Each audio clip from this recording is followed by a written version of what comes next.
Iyi niyo nyubako ndende kurusha izindi zose ku isi. Kuyizamuka n'amaguru bisa no kuzamuka umusozi. Ese wabuze amafaranga yatanzwe ngo yubakwe? None se wari uzi ko buri munsi yinjiza amafaranga abarirwa mu mamiliyoni y'amadolari?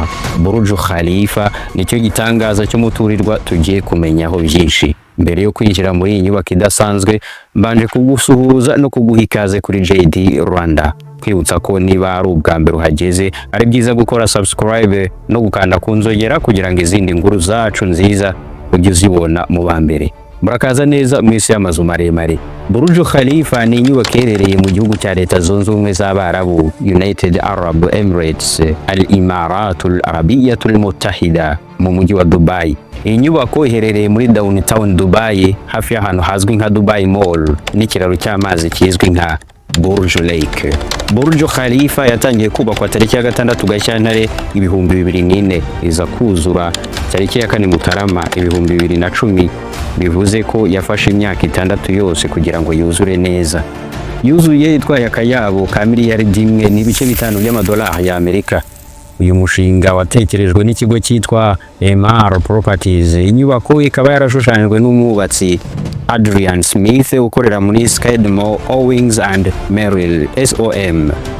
Abakozi 12,000 bakoraga amanywa n'ijoro kugira ngo iyi nyubako izuzurire igihe. Burj Khalifa ifite uburebure bwa metero 828, ni ukuvuga hafi kilometero 1. Ni inyubako ifite amagorofa 163. Umurambararo w'inyubako hafi y'aho itangirira hasi ni metero 127. Uko uzamuka ujya hejuru, umurambararo ukagenda ugabanuka ukagera hafi kuri metero 29. Iyi nzu ndende igereranywa n'umusozi muremure wa Everest, nubwo bwose Burj Khalifa ari kimwe cy'icumi cyawo. Ibyumba byayo bya hoteli birenze 900. Muri iyi nyubako hakoreramo abakozi barenga 35,000. Buri kwezi ibyiciro by'abakozi byose hamwe bayikoreramo bahembwa agera kuri miliyoni 20 z'amadolari y'Amerika. Muri Burj Khalifa harimo ibiro, aho gutura, amaduka, restaurant ndetse n'ibindi byinshi. Iyi nyubako irakunzwe cyane kandi ni n'ahantu hahurira abantu benshi, kandi rwose ntawe utakwifuza kuyiriramo cyangwa se kuyituramo kandi afite ku ifaranga. Reka turebe noneho ko wowe urimo kureba iyi video wakwigondera icyumba kimwe cyo muri iyi nyubako. Icyumba cya hoteli gihenze kurusha ibindi muri Burj Khalifa gishobora kugurwa hagati ya miliyoni 10 na miliyoni 30 z'amadolari y'Amerika bitewe n'ubunini bwacyo. Naho kugikodesha ijoro rimwe gusa na amadolari y'Amerika 3,000, ni ukuvuga amafaranga y'u Rwanda arenga miliyoni 3 ku ijoro rimwe. Hari n'ibyumba bihendutse bishobora gukodeshwa, ariko ibiciro biratandukana bitewe n'igihe ndetse n'ubwoko bw'icyumba. Icyamake ushobora gukodesha gitangirira ku 24,000 by'amadolari y'Amerika ku kwezi. Reka noneho tuvuge ko ugiye kuzamuka iyi nyubako kandi ugenda n'amaguru, kuko hari ibintu byinshi byatuma uzamuka iyi nyubako n'amaguru, nk'igihe umuriro waba wabuze, kandi birumvikana ko icyo gihe ascenseur ziba zidakora. Ku muntu ushaka kuzamuka Burj Khalifa n'amaguru akoresheje escalier, bisaba gutambuka intambwe zigera ku 2,909. Ku muntu usanzwe bikaba byafata byibura iminota 60 kugeza kuri 90 kugira ngo izamuke agere ku gasongero kayo. Ni mu gihe ariko ascenseur yayo igera hejuru mu masegonda 60 gusa. Bivuze ko igendera ku muvuduko udasanzwe. Ese mu by'ukuri iyi nyubako ndende ku isi yinjiza amafaranga ngahe ku munsi?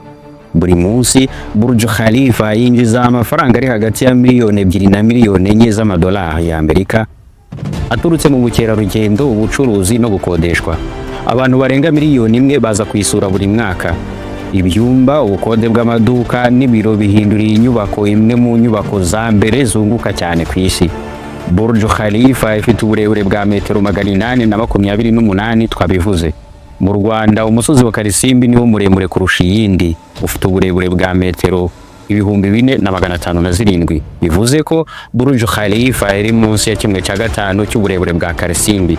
Ufashe uburebure bwa Karisimbi ukabugabanyamo ibice 5 bingana, buri gice cyaba kijya kureshya n'inyubako yitiriwe Sheikh Khalifa ibn Zayed ibn Sultan Al Nahyan wapfuye mu mwaka wa 2022, wanabaye perezida w'igihugu kuva mu mwaka wa 2004.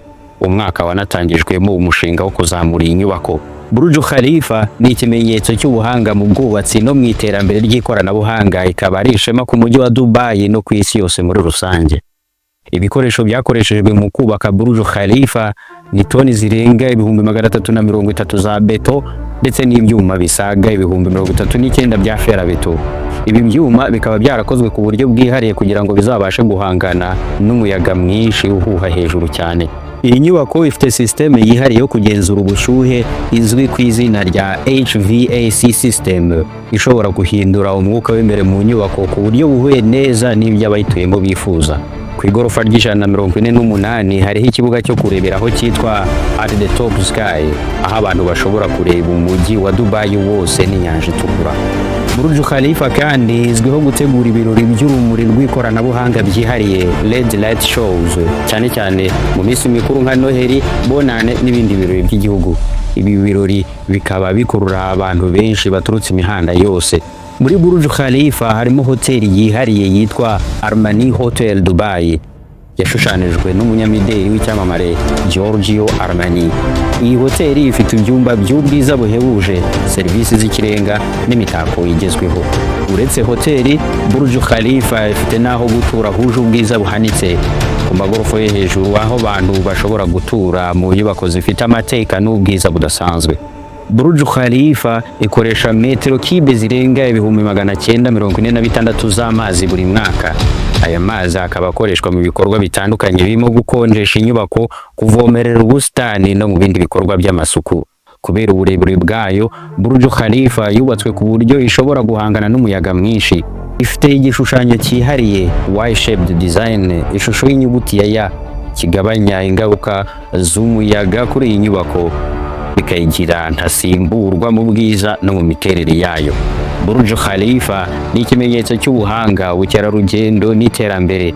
Iyi nyubako itanga byinshi bitangaje kandi byihariye ku bayisura, ikaba ari ishema ku mujyi wa Dubai no ku isi yose. Duhe igitekerezo cyawe kuri iyi nkuru muri comment, kandi usangize bagenzi bawe iyi video. Ukanda ahanditse subscribe byo birareba wowe utarahakanda, kandi wibuke no gukanda akazogera kugira ngo buri video yose nziza igezeho ugihita uyibona mu bambere. Ni kuri JD Rwanda, ibiganiro byacu nakagaruka. Ndagushimiye, wakoze cyane.